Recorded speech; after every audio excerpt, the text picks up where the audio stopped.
Well, I will watch that. So if you have a new watcher, nice to meet you. Now, now it's your turn, I believe. So it is. Okay. Jeez, you left it open. Taekwondo girl, I will take you out with my flapper. Can we just make it quick? The battery light's gone red. Oh fuck. Well, the battery part's on red now. I don't go that way. Okay, so any funny stories from college? Since you've been so interested in my university funny stories. Okay, there's been quite a few. You might want to narrow down the list. There were I have been a bit sarcastic. My teacher. I'm not going to mention what college I go to. I'm not going to mention the teacher's name. Because oddly enough, I don't want to get the principal on my ass. But basically, the teacher turned around and said, Mary, you're not meant to be teaching the students. I'm like, well, the teacher apparently is not here. Because otherwise we wouldn't need a teacher, now would I? And then the second time, the same teacher said, Mary, I'm always right. I looked out and went, hang on. And I looked out the window. She went, Mary, what are you doing? I'm looking for flying pigs as well. Has to be around here somewhere. Which of course got the class all bursting out with laughter, and she wasn't too thrilled. And then the third time I was really sarcastic, and this girl really doesn't like me and this one girl do not get along. She said, I'll go get the flour, we're making Play-Doh for the children. The class loved me. I went, yeah, you're the best customer. Yeah, she wasn't too thrilled with that comment, though her friends were laughing out loud. Yeah, for those of you who know me, I am very nice. I don't like being rude or anything like that, but if you really get on my nerves, or I'm having a really bad day, I might get a little sarcastic. It's either that, you see me biting my tongue or just walking away. I just don't like being in fights. I hate it. Okay, next question. I also love when you do this, it's like, okay, here I have two strong, you look like one of those people that do like modelling, like, here I see two fantastic models, like doing that. I'm like, what are you trying to be, Lord Alan Sugar or something? I don't know. Lord Alan Sugar? Why do you do that? I don't know. I do not know why I do it. Somebody say, when you're thinking, you can see her thinking, she blinks her eyes like an owl. Yeah, you can see how my brain works, because you see the cogs in her head just turning. It's quite interesting. Like with each turn, my eyelids blink. It's true, I've seen it. If you don't believe me, look back at our first interview and you see it, you spot it. Yeah, last time. Okay, stories. Yes. I'm trying to think of a specific question. Shall I ask? Why am I punching my phone? Why am I doing that? We've got to do something! Wait, is it sign language for someone? Help me, I don't know what to do! Help me, Sensei, help me! Well. Question. Should I ask specifically about your story, or should I ask, should I be selfish and ask what you think of my one? Or maybe I could just do them both, see what happens. Can I have that as two questions, please? Yes. Alright then, so you want me to tell you about my story and... Yeah. Because I have precious little feedback on my story. Okay, well... Do we go on your story first or my story first? Whichever. Okay, your spin-off one, yeah? Okay, yeah. Well, what I've read from your spin-off one, for those who don't know, she's doing a spin-off on the Rise of the Guardians? Yeah, I'm doing a Rise of the Guardians fanfiction. Santa Claus, Easter Bunny, or... was it? But the characters' names in the films: North, Bunnymund, Tooth, and Sandy and Jack. Thank you. Basically, she does a spin-off, and I think it's absolutely fantastic. I am a bookworm. I love stories, but she's done a twist on it with her own characters, and I think it's bloody awesome. Absolutely blooming awesome. I'm trying to get her to finish it. I'd love for it to send it to DreamWorks to see if they can actually put it into play. Because I think it would actually take off. Technically, it's finished. I'm still adding stuff and editing it. I'm at 320 pages.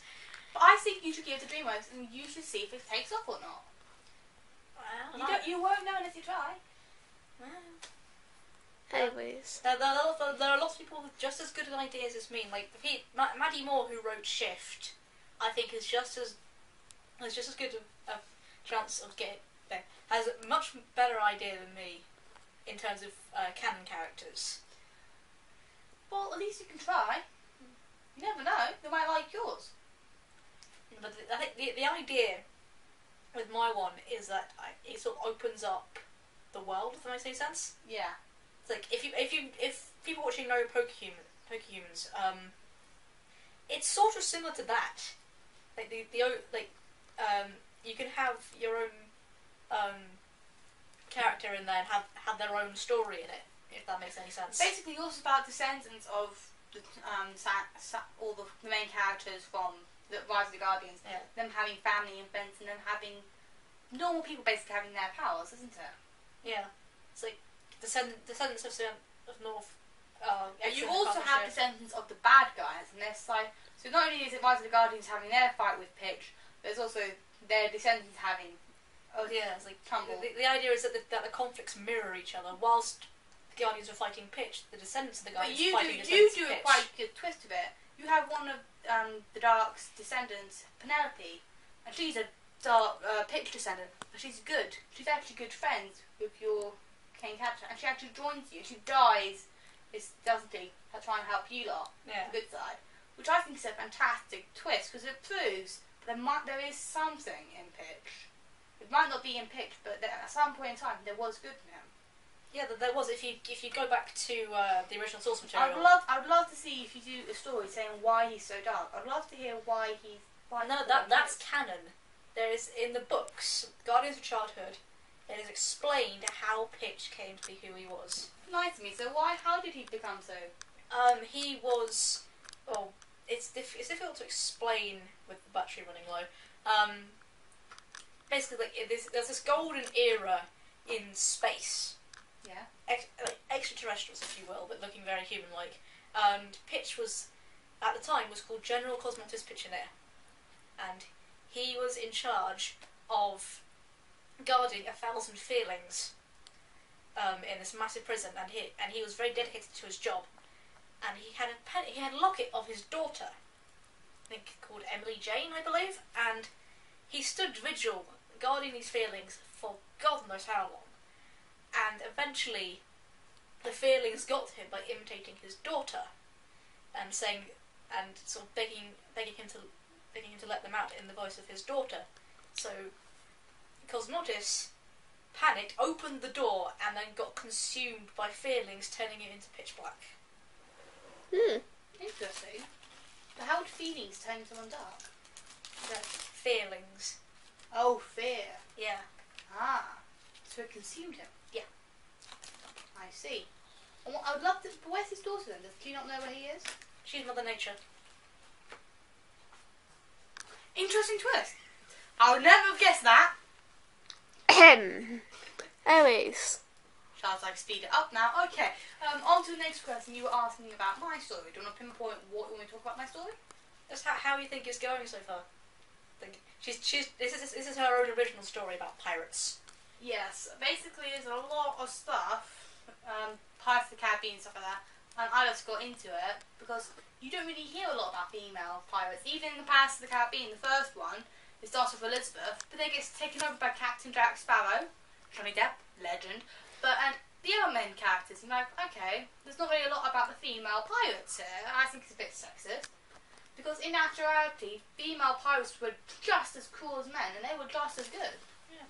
Bonnie and Reed. Bonnie and Reed. Yeah. There was actually, I've found a lot of information about this here. You've got to become a bit of a pirate nerd. There was actually a woman in China, pirate. When her husband died, she took over his pirate empire. She had about 4,000 to 3,000 ships under her control. Yeesh. And she didn't get caught or killed. She was actually given a pardon, and she was able to spend the rest of her days. But she was a powerful woman of the seas in China. Sheesh. Also, Port Royal, I'm sorry, but I love Pirates of the Caribbean. Port Royal was nothing what they're comparing it to. Port Royal was there to loot. Port Royal was a pirate haven. It was the biggest pirate empire. The land there was for pirates, which Queen Elizabeth set up. Mhm. Now, Port Royal was a big haven. It got flooded though, and it's actually under the sea. It has been proven it's Port Royal was basically pirates' home. So don't believe everything what you see. I was a bit shocked from that. And I have Yeesh. written it in a bit in my story, so I'm a nerd. But yeah, and I'm finding a lot out about my story.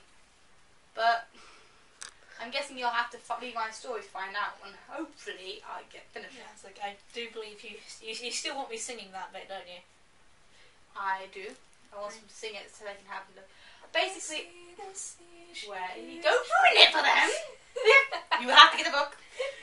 Basically, I've gone nuts on this. I've got a friend who likes writing music. I want her to write a song about it that no one else has, which you can put out. But yeah, most people that I have a small group of people that have helped me give inspiration. Her being the main one. But yeah, I've harassed her about my pirate story. She harasses me about her stories. So it's all good. For those of you who are interested, it's called Pirate Princess. Yes, it's about a girl who can kick your ass. Problems? Exit there. Problems. I'll be getting my black belt soon. And I will find you. Any problems? Please give it to my problem specialist. Okay. Next So, question. I am your complaint. I am your complaints section. Yes, please handle her. She's in black belt, ninja. Okay, Bristol. Okay, next question. Dude. She's got to do something. She can't just stand there normal. She's got to clap your hands. This is the let's. Okay. It's the let's player in me because I have to have something on the microphone. Otherwise, it's just really boring if I sit there thinking. I'm just waiting for you to start Twitch. I showed you an episode of my new LP. I have episodes of it already. It's not coming out till Easter. Do you have anything you'd like to say about it? Oh, a taster for your DS fans, is it? No. I think it's quite blooming good. I will say, that DS game you showed me, I will not mention any names, but they have some really funny comments they made, which make me laugh. We have no choice. We have to take down the captain. Captain. But I like her. What was it? Also, I have tail. Yes, hello ladies. I have tail. If you want to come get it, something like that. Hello, ladies. You want a piece of tail? Come and get it. I've got to say, not many games can get sarcasm right. Sarcasm jokes are. You've got to have a very good sense of humour. But it's been on ice otherwise. Because if you try putting it down. Someone's sleeping. Sorry. If you try doing it, if you don't get it wrong, you're just going to make everyone on board go, I don't really like this. You have to have the right amount of it, don't you? Yeah, but no offence, but most people watching this will have more exposure to video games than you probably have. Yes. So there have been times where sarcasm has worked brilliantly, usually in voice acting. Yes. But in the game I'm doing, where there is not much in the way of voice acting, it still works. Mainly because the main character is just the kind of character I adore. It's sarcastic and just brilliant. I'm sorry, we're British. Well, we invented sarcasm. There's a reason we love it. Yes. So yeah, I think it's definitely worth waiting for, and you'll definitely enjoy it. That's the definite. Yeah, though do forgive me this a few rough editing bits in the beginning because I'm still getting used to it. You live and learn. Anything else? I've got one more question. Should have. Okay. Bit out left field. Anything new musically happening with you? That came out really weirdly. Would you mind rephrasing that, please? How's been anything? Have you got anything new musically? Oh, and like music things. Yeah. Kind of happening. Apart from my friend who has done a song for one of my characters in my story. Musically, Lindsay Sterling. I'm listening to her music. I've an amazing violinist. My mum got me an album for Christmas. Lucky me. Yes. If Lindsay Sterling is actually watching this, I know it's 1 in a million. I absolutely adore you. Keep it up. When the stars align. I love that one. I have to say Moon Trance is my favourite. Yeah. If you haven't watched Lindsay Sterling Moon Trance, I have to implore you to watch it. Though, Lindsay Sterling, sorry, I might sound like a bit like Simon Cowell. I do apologise. But... You haven't got high enough trousers. Forget it. Now it's sorted. The beginning bit, I understand why, but the acting, seriously? Little iffy. Like at the end, he's like, I don't know why we suggested that to Joker, and he's like, I think at the end it was okay, but the front bit, I think it could have been done a little bit better. Yeah. But the music and the choreography, absolutely fantastic. That's all I've got to say. I love Lindsay Sterling. I'm not going to stop watching or listening to Lindsay Sterling. I actually love... And also, I love Radioactive.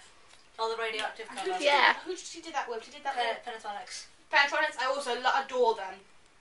I adore them, I have to admit. It's people like Lindsay and the piano guys that make me wish I'd kept up with the cello. But hey. There's one thing that people gotta know. Lindsay Sterling and Owl City are gonna release an album. Together? Yes! I am so getting that. Our two favourite people. They're collaborating! That's what's gonna happen. I will buy. If you haven't guessed it, me and Holly adore Owl City and Lindsay Sterling. So them together, Yes. I think we've snapped Holly's mind. Holly, are you with us? Holly, stay away from the white light. Stay away from the white light. I think he's happy. I see that's a good move. Yes. But, That's okay, what's gonna happen. I am definitely getting that. Now, if they do a concert together, like a tour together, that'll be the cherry on the cake. Yes. Yes. That'll be Lindsay awesome. Sterling, we are giving you ideas here. Hint. Okay? But we do adore Lindsay Sterling. Owl City, I think my favourite song will always have to be When Can I See You Again? Absolutely epic, spot on. I will definitely want to see them when I'm older. But yeah, it's all good. Okay, So- I think that's all the questions. Yep. How much battery do we have left? Still in the red, but still going. Okay, so we're good so far. Okay, then, well, this has been ML O'Brien 03 with, And Shifter 100 / Pandawolf 100. depending which one you prefer. Okay, so this is us signing off. And we'll see you guys soon, hopefully. See you at Easter for my new Let's Play. I'm really excited to show you this one. And when our computer gets sorted, I will be releasing some videos and other stuff I've been meaning to put on YouTube for a while. Until then, bear with me, and yeah, see yous.